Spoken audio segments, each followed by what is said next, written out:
One of the things that you may have heard about Haskell before is that it's a language that uses lazy evaluation.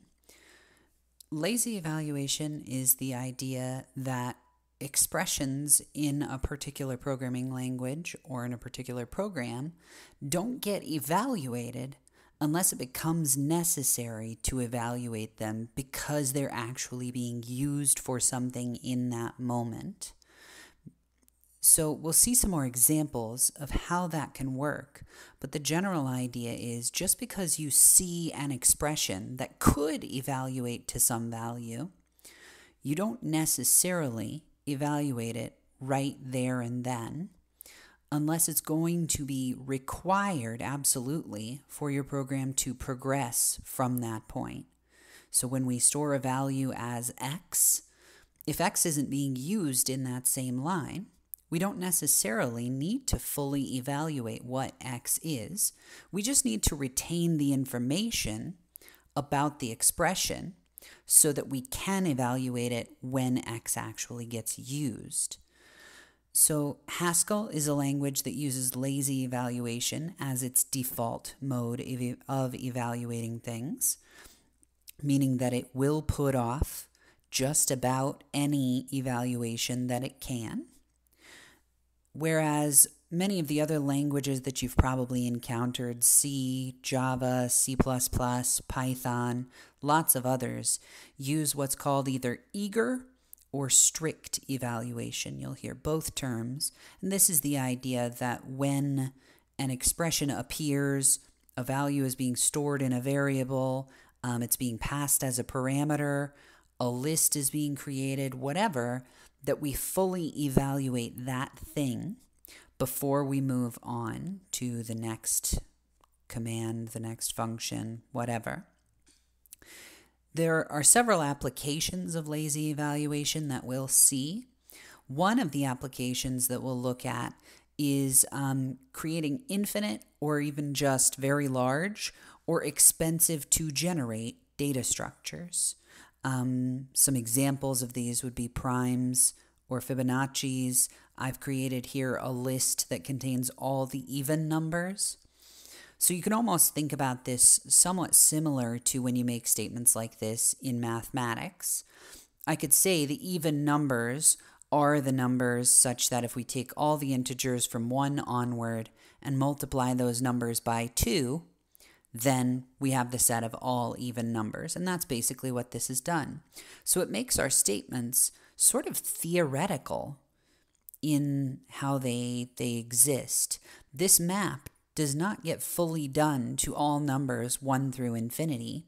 Of course it doesn't, because I'd never be able to move past this line in my program. What will happen is, as numbers from that list of all evens are requested, I'll generate those. I'll evaluate this map out as far as I need to be able to generate the particular number that's being requested. And similarly, here's a list of all Fibonacci's where it says it starts with 0 and 1 to sort of seed it. And then it uses this zip width function. What that does is it takes 2 inputs and it takes a function and it does that function on pairs of those inputs. So we do zip width on plus with all of the Fibonacci's and the tail of the Fibonacci's. And so when I ask for the third value here, it's going to get 0 and 1 and add them and have 1 as the third value. And then it will do the same, coming back to previous values, using this zip width function. And you don't need to know too much about it in this setting, but again, understand that this starts to build the list. We know 0 and we know 1. We don't have to calculate any of the others until we get to the point where 1 has been requested. So when someone requests the 100th Fibonacci number, that's the time at which I'll generate the third, the fourth, the fifth, the sixth, and so on until I get the required value there. You have probably seen something that's similar in concept to lazy evaluation before, because many languages allow short circuiting in logical operators. So, and is an example of this, where you've perhaps seen things before where you check, for instance, that your list is not empty, and then you try to get the head of the list. And you can do this all in one statement safely, because if the list is empty, then your and will stop right away, because the and will see that there was a false already, and false and anything is false. So the logical operators in many programming languages are set up in this sort of lazy kind of way. Most statements, if I had a plus in the middle here, for instance, I would have to evaluate both sides. But with logical operators, many programming languages create or use them in a sort of lazy-ish way, this short-circuiting. So here we see an example where we didn't short-circuit because the first statement was already something that would cause an error. So the ordering of these mattered, right? That if we could see a false, for instance, that the list was empty, then we could keep ourselves from causing the error of trying to get the head from an empty list. But here I had the opposite ordering. I tried to get the head of the empty list, and that causes an error before I can even check whether the list was empty.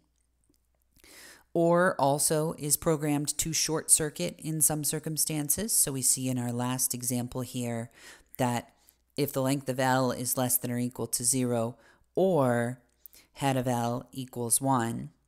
So, or if we have a true first, it can quit, because true or anything will always be true. True or false is true, and true or true is true. And so when we see the length being less than or equal to 0, we've already got the answer that we needed for whatever this statement is meant to do, and we don't have to evaluate the right-hand side. On the other hand, this one over here sees a false first. It sees that the list length is not greater than 0, and then it evaluates the other side, causing that empty list error. So these are sort of nonsensical examples, except that they show that short-circuiting is one way that we sort of only partially evaluate a statement, and that one way that short-circuiting, and therefore also lazy evaluation, can be beneficial is that we can prevent errors sometimes by not evaluating the second statement until the first statement has been proven or has been sort of used in whatever way we want to use it. However, pure lazy evaluation allows you to delay evaluation of any statement, including things like function parameter values. So here I've defined this if-then-else function.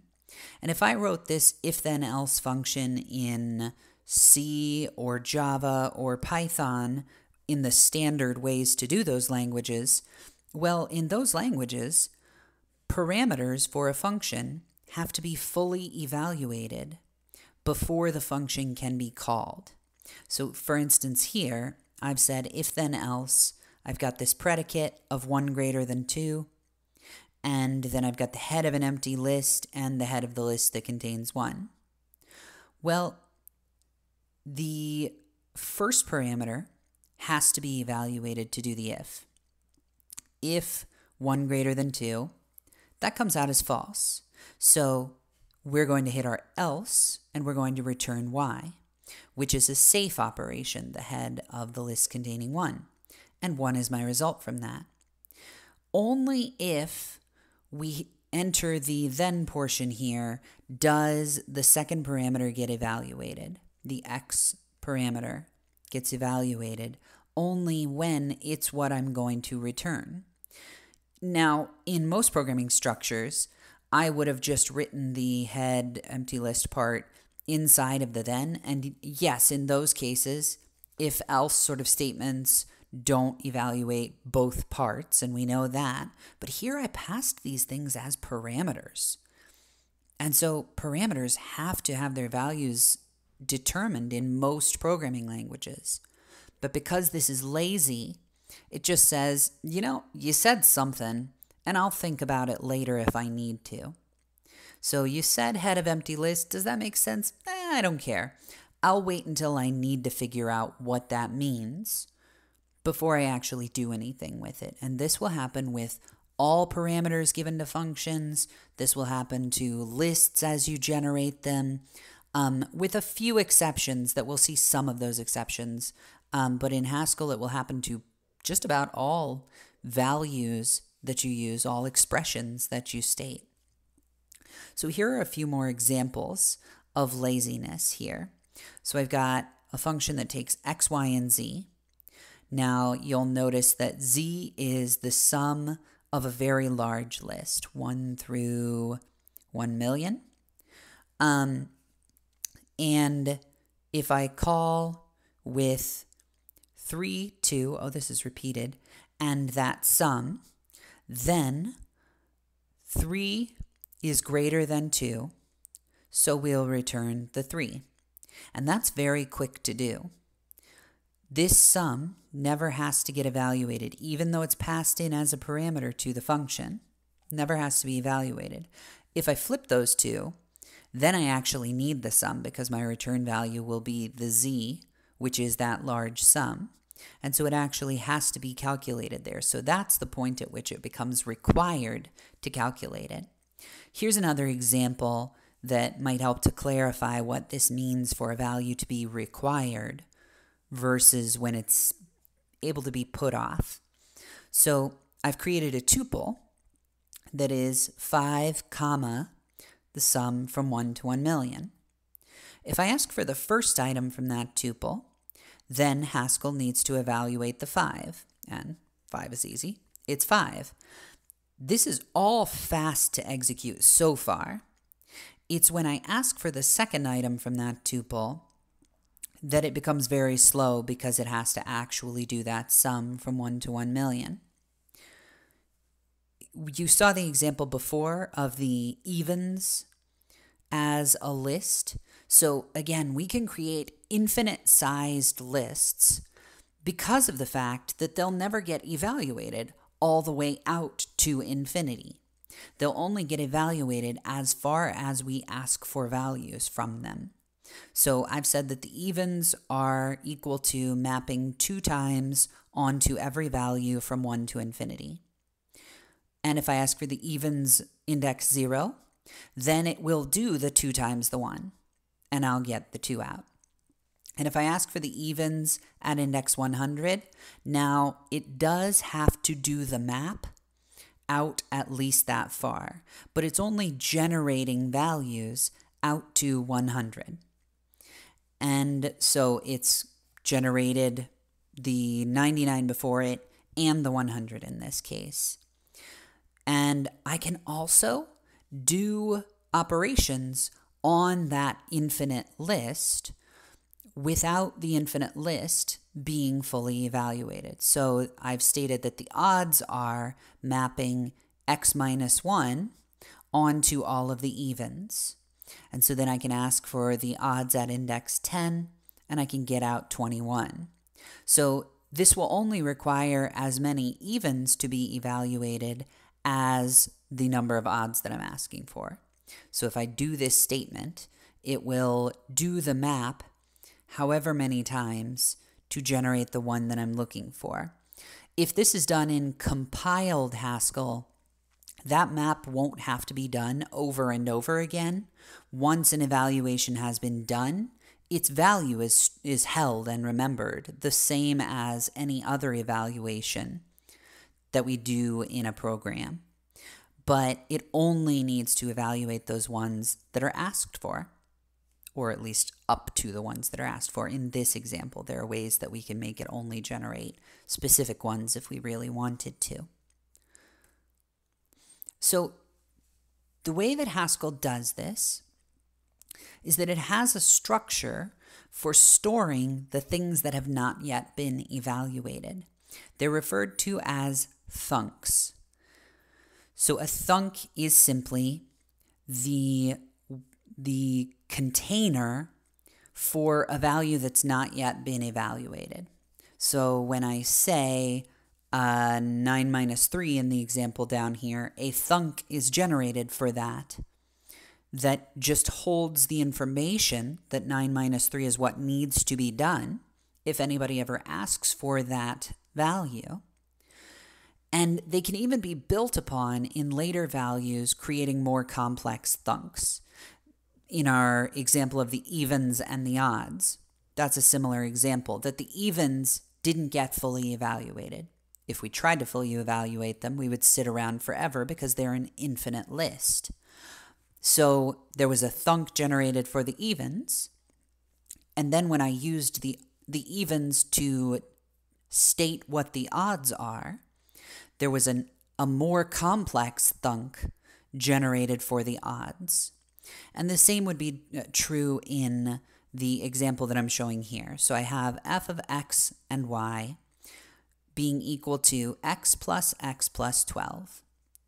So, and then if I call that with something like 9 minus 3 as the x parameter and f of 34 and 3 as the y parameter, well, it's going to store a thunk for 9 minus 3 until that value is actually needed. And again, by needed, I mean things like printing it out or things like it actually being used to determine the execution of the program. An if statement, a pattern for one of your functions, or being used in the guards of a function or something like that. Those are examples of where it absolutely has to be evaluated. But even if I used the result of this function in something else, it doesn't technically have to be evaluated. So here, looking at this example, we've got the thunk for 9 minus 3. And we know we're going to do that thunk added to itself and plus 12. And so we could generate an even more complex thunk here that uses the 9 minus 3 twice and uses plus 12 as the other part for it. And if the result of this call to f was used for something else, we may end up generating a larger thunk and a larger thunk and a larger thunk. We'll see later that this can be a problem at times too. But here it works out nicely for us. In particular, it works out nicely because x got reused. And just like a variable in your standard program that's got eager evaluation, once x is evaluated, once I have to do the 9 minus 3, I only have to do it once, because the Haskell system generates a graph of how the values are used, and it uses that and fills in the value everywhere that the thunk was present once it actually has to get evaluated. So that 9 minus 3 would only have to be evaluated once. It could be plugged in anywhere that x was used. It could be plugged in anywhere that this was built upon as well, if there were other values that were derived from the result of calling f. So these reused values do only have to be evaluated once, just like in an eager evaluation program. That's one concern that people often have in looking at lazy evaluation is, oh no, does that mean x has to be re-evaluated every time that it's used? And does anything that uses this result have to re-evaluate x? It does not. Because once the thunk is evaluated, it gets replaced with the actual value in all of the places that it was present. This graph can become quite complicated for bigger programs, and so it's something to be mindful of as well. But one of the other beautiful things of generating this graph is that unused values can be detected in graph generation and thrown out without ever evaluating them. It's similar to what we talked about for garbage collection, that you can detect when some value is not referenced anywhere else, except here, it doesn't even need to become garbage. It just is an expression, a value that never gets used, and so we never have to evaluate it. So this f of 34 and 3 here never gets evaluated. It is a parameter that was passed into f, but if you notice, f doesn't actually use y. It's a bit of a silly function, but there are plenty of times where we would determine that that never actually was needed. For instance, its branch of execution was never reached, and so we never evaluate it. So we get to put off that evaluation, and sometimes that means we don't ever have to do that job. Here's an example of a little more complex of a function and one that actually sort of has a purpose to it a little more than some of the arbitrary examples that we were seeing the last few slides. If we want to calculate the sum of cubes, meaning that we cube all of the numbers from 1 to n, we do them to the third power. So 1 to the third plus 2 to the third plus 3 to the third, etc., out to whatever our n is. Well, we can define that in Haskell using a map of cubing onto 1 through n, and we do the sum. Now, here's the especially neat thing about lazy evaluation is that it can actually be optimized to use less memory and to not have to generate large data structures sometimes, because we only generate the values sort of on the fly as we need them. So, for example, to do this sum, we need to generate the first item in the list. Okay, not a big deal. That's 1 to the third, so the map does third power to the 1 to the third power. It does the third power function to the number 1 here. So we get 1 to the third as the first item that's going to be merged into that list. But it never actually has to be merged because we know we're going to sum it. So as the sum requires the value, it essentially sort of forces the map to generate that value, and then it can go ahead and do the adding, or it at least can set up the adding. And so sum is going to have that 1 to the third as its value for the sum so far. And then we do the map again on 2, getting 2 to the third, which gives us 8. And that 8 can be kind of pulled away from the list. It never needs to be merged into a list in reality. We know that it would have been if we had done that map all the way through, but we also know there's a sum that's going to happen to it because we have that graph of how everything is being used. Then we can generate values as we need them and then not have to build this whole list and then sum over that list item by item. So it has less memory usage, potentially, and potentially also faster performance, because if you think about the map is O of n to go all the way through the 1 to n items, and the sum is O of n. So we would have 2 O of n operations here if we did it the eager way, where we see the map and we say, well, that's in parentheses. I have to do that first. And so you would do the whole map to the whole list. And in fact, it would be 3 O to the n because we'd have to generate the whole list first, 1 to n, generate that list, then do the map because that's inside parentheses, and then finally be able to do the sum over all of those. Because of lazy evaluation, we generate a single value from the list as it's needed. We then generate a single value from the map because it's needed, and then we set it up to do part of the sum. Now, this will build up a thunk of the 1 plus and the 8 plus and the 27 plus and so on for this sum that's going to be done. And that can lead to problems that we'll see later. But as you see here, it avoided 2 O to the n operation, or O of n operations, and avoided storing that whole list there in memory and the whole mapped list in memory and then having to do the sum over it. We keep essentially one list's worth in the form of the thunk that's storing up the 1 plus and the 8 plus and so on as we go through there. So we only generate elements of the list as they're needed, and the whole 1 through n list is not generated, or doesn't exist as a whole entity and unit, and the whole 1 and 8 and 27 and so on list doesn't have to exist as a unit all at once either.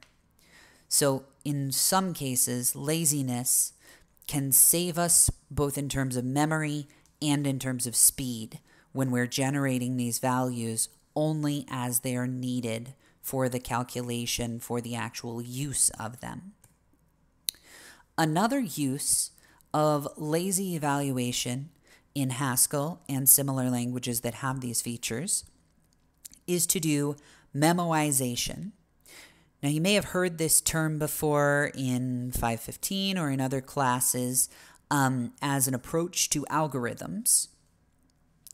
Memoization is an approach to algorithm design where we store past results or intermediate results to be able to reference them later, so that if someone asks a similar question later, we have the value and can look it up, or to speed up further calculations that need to be done. In Haskell, we can pretty easily use infinite lists to memoize functions. So we saw before that we only generate the values in an infinite list, or in any list in Haskell, in fact, when a lookup is done from that list. And then we can do quick references to them later. So the first time that you look it up, you're generating it. And you may be generating all the values from 0 up to it.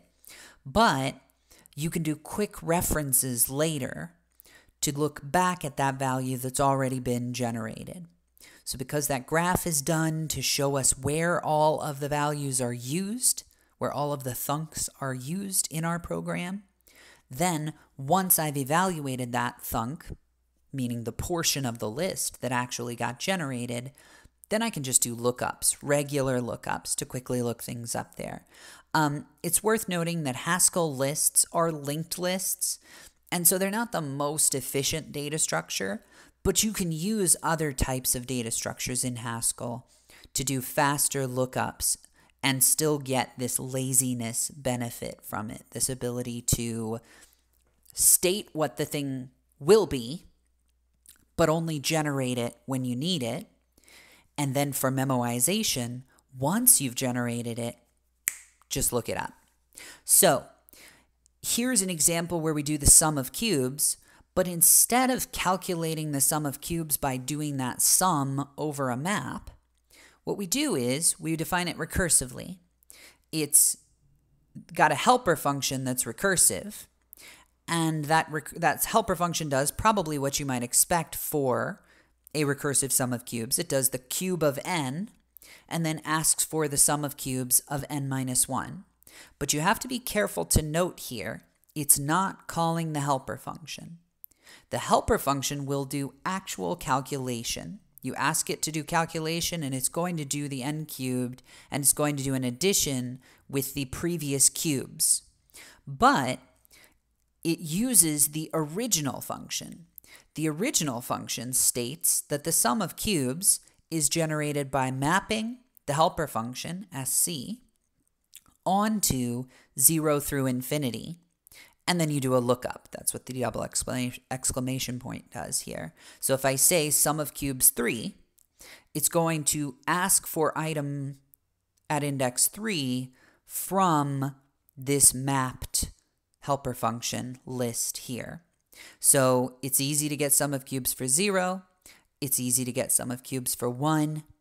And then for other ones, it's going, for instance, if you ask for the sum of cubes of 2, it's going to do 2 cubed plus sum of cubes of 1, which will be a lookup in this list, or which will have already been generated or will be generated by asking for sum of cubes at index 1 there, which will give us 1 as its value.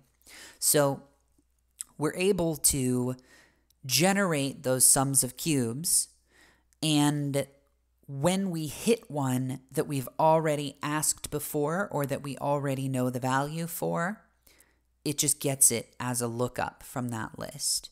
Again, this list is a linked list, so the lookup's not so great, but this is much better than having to recalculate it every single time. So for instance, if I ask for the sum of cubes of 100, it will calculate from 0 to 1 to 2, etc., out to 100, generating the portion of this list from 0 to 100. But when I ask for sum of cubes 101, it will ask for sum of cubes from the recursive helper function for 101, which will do 101 cubed plus the lookup of the sum of cubes of 100, which we already know. And so that's much faster than having to sum all of those cubes all the way up to 101. And if I ask for the sum of cubes of 99, it can just do a lookup because it's already generated that in doing the sum of cubes for 100. So we get the benefit of lookups for values that have already been generated. And if we want to build later values further out, at some point, we'll hit a value that's already been generated and get it for much cheaper than having to do all the way down the list. And then here's one that does Fibonacci similarly. I thought it was worth including because the Fibonacci will require 2 recursive calls in here, but those recursive calls are again lookups in that mapped list, so that when I ask for Fibonacci of n-2, yes, it will have to generate potentially some values before then, but when I ask to do Fibonacci n-1, I'll already have all of the values that come before it in that list ready to look up. And again, if I can use a faster data structure than the linked list that Haskell lists are based on, even better. So I'm able to do this work not twice, but like once plus a little bit to get that one more value. And so this is a much faster approach than the 2 recursive branches that are repeating tons of their work as they try to generate those previous Fibonacci numbers. And memoization can be very good, especially for these multi-branch kind of things like this, where we're going to be regenerating a lot of partial solutions, partial answers, as we try to calculate lower values or things further down a tree or things like that. One problem that some programmers run into when it comes to lazy evaluation and how thunks work in Haskell is that a lot of programmers are aware that tail recursion can be a way to optimize your functions. And that's true. It's absolutely still true to be possible to optimize a function using tail recursion in Haskell, for instance. So the fold L function is a good example of one that is tail recursive. So we see here that, for instance, fold L calls to itself. Well, if it has an empty list, it just gives you whatever its result is that's been built up so far. That's looking tail recursive. And then if it is not an empty list, it calls itself on the head of the list with whatever the accumulator is. It calls its function on the accumulator and the head of the list.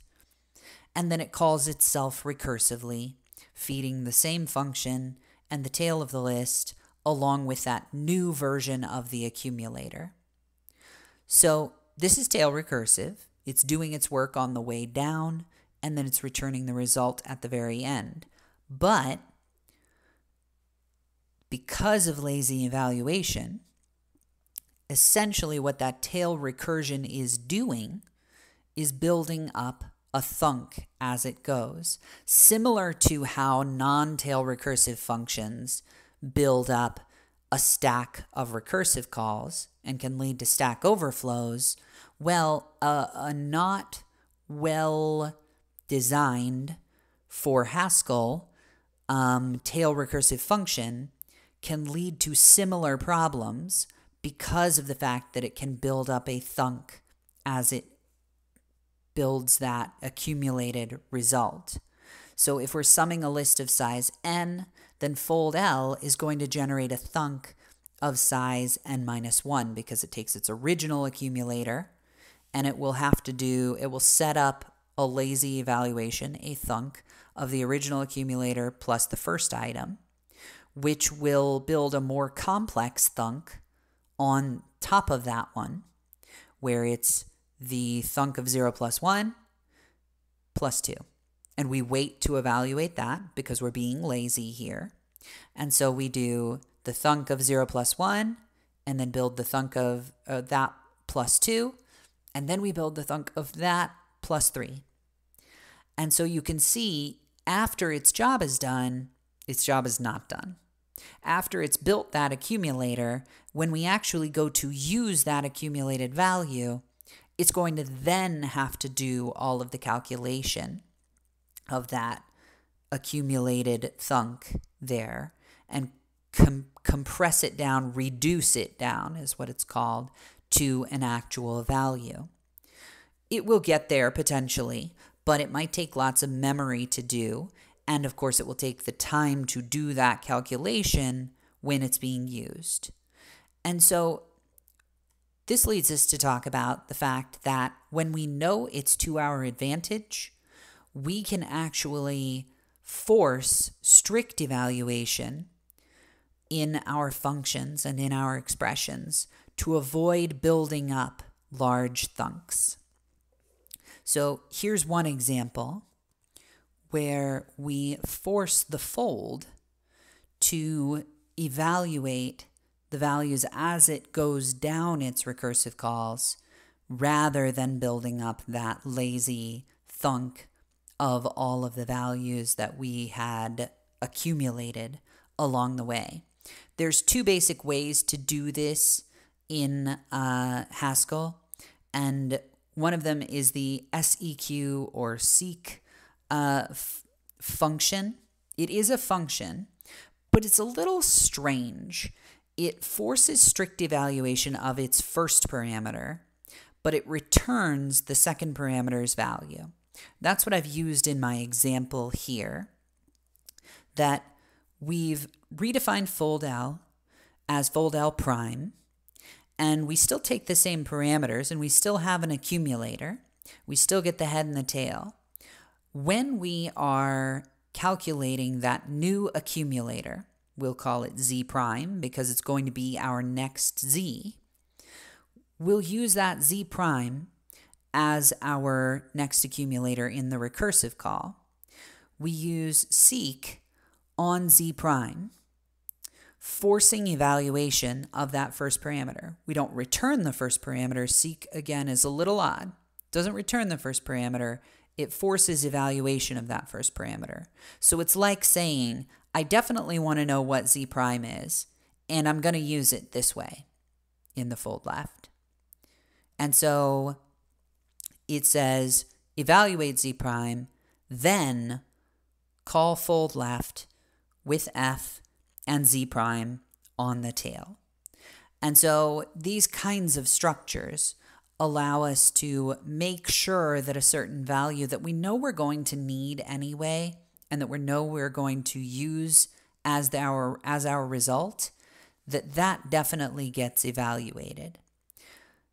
So there's another way to use these. You may have seen the $sign symbol in example code in the past. It allows us usually to sort of skip using parentheses. So here, for instance, if we tried to call head tail, it would try to call head on the function tail. So what I do is I use the $sign to sort of say, hold off head. We're going to evaluate tail over here. Now, with just the $sign, that's a lazy evaluation. So it will build a thunk of tail 1, 2, and then it will build a thunk that's the head of that thunk that was created before but not evaluated. So another way to force strictness is to use that $ symbol but put an exclamation point after it, and that says treat this like parentheses. So hold up, head, don't do your thing yet. Do tail of 1, 2, and actually do it. Do strict evaluation of it because the exclamation point indicates that it should be strict evaluation. And then we'll do head on that. Now, the head one in that example would potentially generate a thunk. So if I had head, $ exclamation, tail 1, 2, the tail 1, 2 would get evaluated.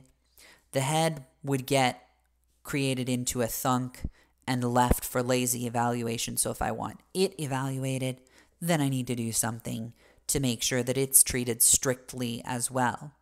But it may be the case that this part represents something that I don't want building up, and the other part, maybe I don't care.